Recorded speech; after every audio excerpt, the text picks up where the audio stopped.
Assalomu alaykum, xayrli hammaga. Biz darslarimizni boshladik. Mana Shahnoza bilan mana bugun modelimiz mazalani chiroyli qilib, makiyaj qilib, keyin postesini qo'yamiz.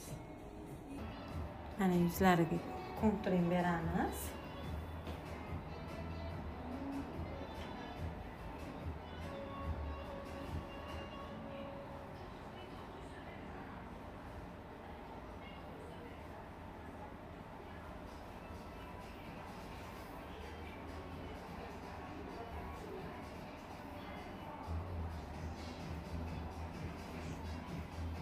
Burun kısmıga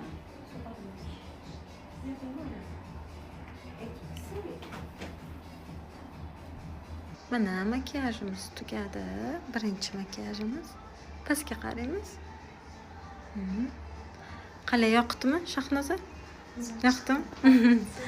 Juda ham yoqdi. Bu birinchi makiyajimiz. Endi mana orqada ikkinchi modelimiz turibdi. Hozir ularni ham chiroyli qilib makiyaj qilamiz. Bu makiyajimiz hozirgi trenddagi kelinlarga qilsa bo'ladigan makiyaj turi. Mana Zarina shogirdim bugun professional syomka qildiryaptilar model bilan. Omad tilab qolamiz. Zo'r o'tsin syomkalari, zo'r chiqsin. Mana ikkinchi modelimiz. Ularni ham chiroyli qilib makiyaj qilamiz. Mana bugungi darsimizda, keyingi darsimizda problemli, muammoli yuzlarni bekitishni o'rganamiz. Shahnoza, birgalikda kuzatinglar, darslarimiz shu qiziqarli bo'ldi. Mana endi Shahnoza qoshni chiroyli qilib gel yordamida tarashni o'rganyaptilar, o'zlari qilyaptilar. Mana o'sha ikkinchi darsimizda men shogirdlarga ko'proq o'ziga qilib o'rgataman. E'tibor bersanglar, menga o'shaning uchun mana shunaqa qilib o'rgatganim uchun ham ko'p shogirdlar keladi.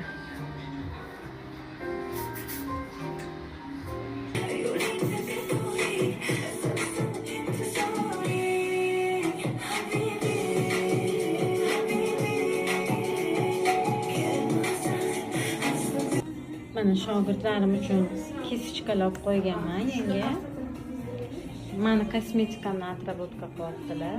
Qalay Shahnoza, kisichkalar yoqyaptimi?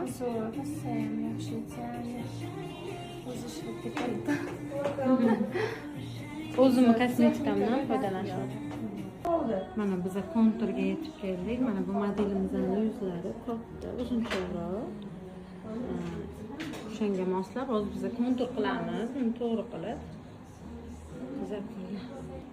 Mana yuzlarning uzun bo'lganligini hisobiga biz tepadan emas, mana bu qulog'imizning mana bu pastki qismidan kontur beramiz.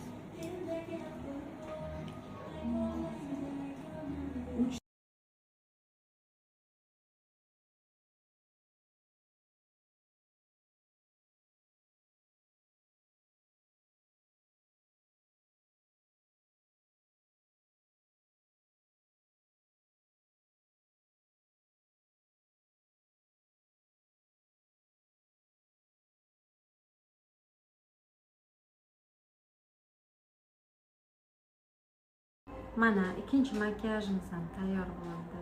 Nej makiyaj qildilar, Shahnozani o'zlari mustaqil qildilar. Pastga qarang. Juda ham chiroyli chiqdi. O'zingizlar ham baho beringlar.